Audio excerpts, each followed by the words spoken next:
Before starting today's class, a quick reminder that we have an application. Application की link आपको description में मिल जाएगी, वहां से आप इसे डाउनलोड कर सकते हैं. आप प्ले स्टोर से भी इसे डाउनलोड कर सकते हैं एंड ऐप स्टोर से भी इसे डाउनलोड कर सकते हैं. जैसे आप एप्लीकेशन डाउनलोड करेंगे आपको लॉगिन करना होगा. लॉगिन करने के बाद आप स्टोर पर क्लिक कर सकते हैं. स्टोर में आपको कोर्स लिस्ट मिलेगी. इस कोर्स लिस्ट में से आप अपना डिजायर्ड कोर्स सेलेक्ट कर सकते हैं एंड एनरोल कर सकते हैं. फॉर एग्जाम्पल, अगर मैं फोरेंसिक साइंस एंड नेट की प्रिपरेशन कर रही हूँ तो मैं फोरेंसिक साइंस नेट का कोर्स सेलेक्ट करूंगी. अगर मैं क्रिमिनोलॉजी की प्रिपरेशन कर रही हूँ तो मैं यूजीसी नेट क्रिमिनोलॉजी का कोर्स सेलेक्ट करूंगी. अगर मैं मास्टर्स की प्रिपरेशन कर रही हूँ और मुझे सेमेस्टर क्लासेस चाहिए तो मैं सेमेस्टर क्लासेस का कोर्स चूज करूंगी. फॉर एग्जाम्पल, अगर मैं यूजीसी नेट फोरेंसिक साइंस की प्रिपरेशन कर रही हूँ तो मैं फोरेंसिक साइंस का कोर्स चूज करूंगी. अगर मैं क्रिमिनोलॉजी की प्रिपरेशन कर रही हूँ तो मैं क्रिमिनोलॉजी का कोर्स चूज करूंगी. इसके अलावा सेमेस्टर क्लासेस भी अवेलेबल है एंड फोरेंसिक के फील्ड में जितने भी entrance examination, BSc entrance examination, MSc entrance examination के कोर्सेज भी अवेलेबल हैं. इसके अलावा साइंटिफिक ऑफिसर, साइंटिफिक असिस्टेंट के कोर्सेज भी अवेलेबल हैं. तो आप अगर किसी भी एंट्रेंस एग्जामिनेशन, किसी भी कॉम्पिटिटिव एग्जामिनेशन की प्रिपरेशन कर रहे हैं फोरेंसिक साइंस या क्रिमिनोलॉजी के फील्ड से, तो वो सारी की सारी क्लासेस आपको सिर्फ और सिर्फ मिलेंगी हमारे एप्लीकेशन पे. तो हमारा एप्लीकेशन डाउनलोड आप कर सकते हैं. Forget to download our application and start your preparation with us. So basically we have two types of courses in our application, video lecture course and study material course. So video lecture course में आपको सारी की सारी चीजें मिलती हैं. Video lectures, PDF, study material, mock test, previous year question paper, everything. Study material course में आपको सिर्फ और सिर्फ study material, previous year question papers और मॉक टेस्ट मिलते हैं. वीडियो लेक्चर्स उसमें इंक्लूडेड नहीं होते हैं. So that's the basic difference between video lecture course and study material course. So it's clear now. You can join these classes according to your preparation and start preparing with us. Hello everyone, welcome to today's class. And आज की class में हम पढ़ रहे हैं enzymes, enzyme का introduction and enzyme का structure. Okay, बहुत ही ज्यादा इंपॉर्टेंट है ये टॉपिक आपको समझना, और आपके एग्जाम में भी एंजाइम से क्वेश्चंस आते हैं. कुछ इंपॉर्टेंट एंजाइम्स वो हैं जो कि हमारे ब्लड में प्रेजेंट होते हैं. तो हम एंजाइम प्रोफाइलिंग भी करते हैं, प्रोटीन प्रोफाइलिंग भी करते हैं, वो हम अपकमिंग लेक्चर्स में पढ़ेंगे. आज की क्लास में हम फोकस कर रहे हैं एंजाइम्स पे कि एंजाइम्स होते क्या हैं, इनका एग्जैक्टली काम क्या होता है हमारी बॉडी में, एंड इनका स्ट्रक्चर कैसा होता है. ओके, सो एंजाइम को अगर हम डिफाइन करना चाहें, जो ह्यूमन बॉडी है, हमें पता है कि ह्यूमन बॉडी बहुत सारी सेल से मिलकर बनी है. हमने ये फ्लो चार्ट भी देखा है कि सेल क्या है, बेसिक यूनिट है. सेल से बनती है टिश्यूज, टिश्यूज से बनते हैं ऑर्गन्स, ऑर्गन से बनता है ऑर्गन सिस्टम. में ओएस लिख देती हूँ, ठीक है, ऑर्गन सिस्टम, जिसमें मल्टीपल ऑर्गन्स एसोसिएटेड होते हैं और वो एक सिस्टम क्रिएट करते हैं. सो जैसे कि ह्यूमन बॉडी में बहुत सारी सेल्स होती हैं, टिश्यूज होते हैं, एंड जो कॉम्प्लेक्स ऑर्गन्स होते हैं वो सारे के सारे होते हैं. इनके फंक्शन को मेंटेन करने के लिए एंजाइम्स की जरूरत होती है, या जो एंजाइम्स है इनके फंक्शन को मेंटेन करते हैं. और वो कैसे करते हैं? तो हमारी बॉडी में जो रिएक्शंस होती हैं, जो केमिकल रिएक्शंस होती है, उन्हें हम क्या कहते हैं? उन्हें हम कहते हैं बायो केमिकल रिएक्शंस, राइट. हम उनको बायोकेमिकल रिएक्शंस कहते हैं क्योंकि हम हमारी बायोलॉजी के अंदर हो रहे हैं. इन ये जो केमिकल रिएक्शन है इनमें पार्टिसिपेट करते हैं ये एंजाइम्स, ठीक है. ये एज अ कैटलिस्ट भी वर्क करते हैं. कैटलिस्ट वो एलिमेंट्स होते हैं जो कि आपके रिएक्शन को कंप्लीट कराने का काम करते हैं, जल्दी कंप्लीट कराने का काम करते हैं. वो रिएक्शन में पार्टिसिपेट नहीं करते हैं और वो प्रोडक्ट में भी इन्फ्लुएंस नहीं करेंगे, बट वो रिएक्शन में इन्वॉल्व होकर उसको फास्ट कर देते हैं. एंड एंजाइम्स भी इसी तरीके से हमारी बायोकेमिकल रिएक्शंस को फास्ट करते हैं. For efficient functioning of our body it releases chemicals to accelerate biological processes. वही जो मैंने बोला, जो हमारे बॉडी के अंदर, हमारे बायोलॉजी के अंदर जो केमिकल रिएक्शंस हो रही है उनको एक्सेलरेट करने का काम करते हैं. और कौन कौन से बायोलॉजिकल प्रोसेसेस, जैसे कि रेस्पिरेशन, जैसे कि डाइजेशन, जैसे कि एक्सक्रीशन, और भी बहुत सारे मेटाबॉलिक एक्टिविटीज हमारी बहुत सारी सेल्स करती हैं हमारी हेल्दी लाइफ को सस्टेन करने के लिए. और इन्हीं केमिकल रिएक्शन, इन्हीं बायोकेमिकल रिएक्शन में इन्वॉल्व होते हैं हमारे एंजाइम्स. अगर हम दूसरे वर्ड में इन्हें डिफाइन करना चाहे तो हम क्या कर सकते हैं?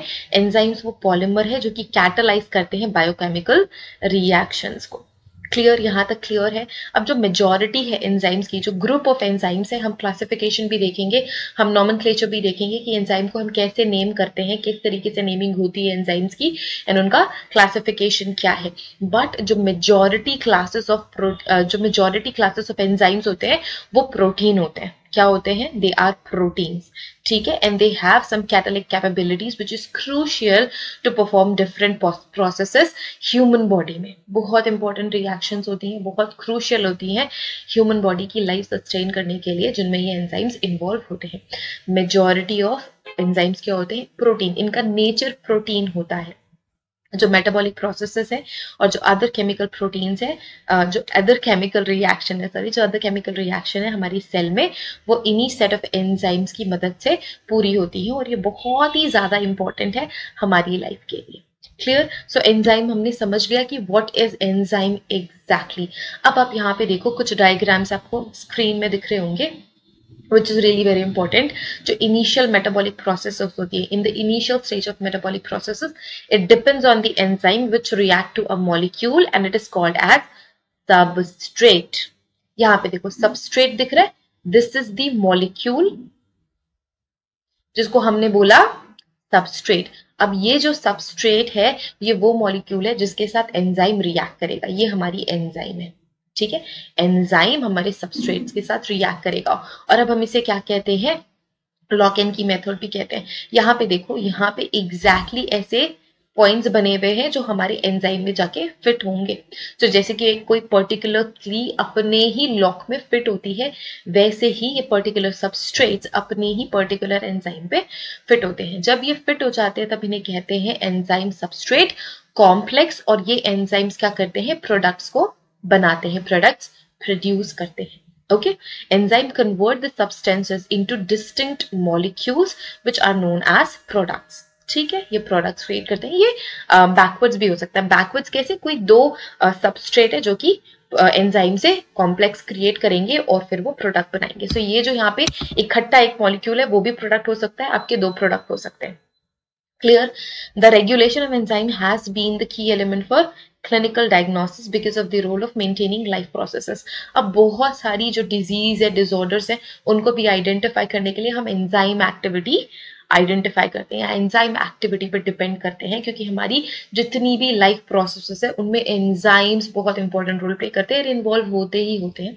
तो हम disease diagnosis, disease and disorder को डायग्नोसिस के लिए भी, क्लिनिकल डायग्नोसिस के लिए भी प्रोटीन्स एंड एंजाइम्स को देखते हैं कि क्या हालचाल है उनका, किस तरीके से वो रिएक्ट कर रहे हैं।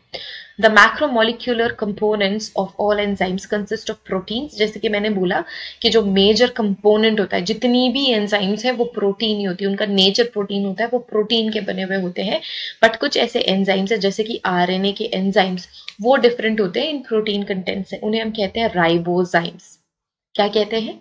राइबोजाइम्स कहते हैं। अब आरएनए का फुल फॉर्म क्या है? आरएनए का फुल फॉर्म है राइबो न्यूक्लिक एसिड। सो राइबो न्यूक्लिक एसिड से ही हम राइबोज यहाँ पे एक्सट्रैक्ट कर रहे हैं, जिन्हें हमने बोला राइबोजाइम्स। एंजाइम्स से ही आपको सिमिलर ये वर्ड लग रहा होगा, इट साउंड सिमिलर ना, enzymes, ribozymes. But ribozymes are critically associated with RNA. थोड़ा सा और समझेंगे राइबोजाइम्स के बारे में। The word ribozyme is derived from ribo nucleic acid enzyme.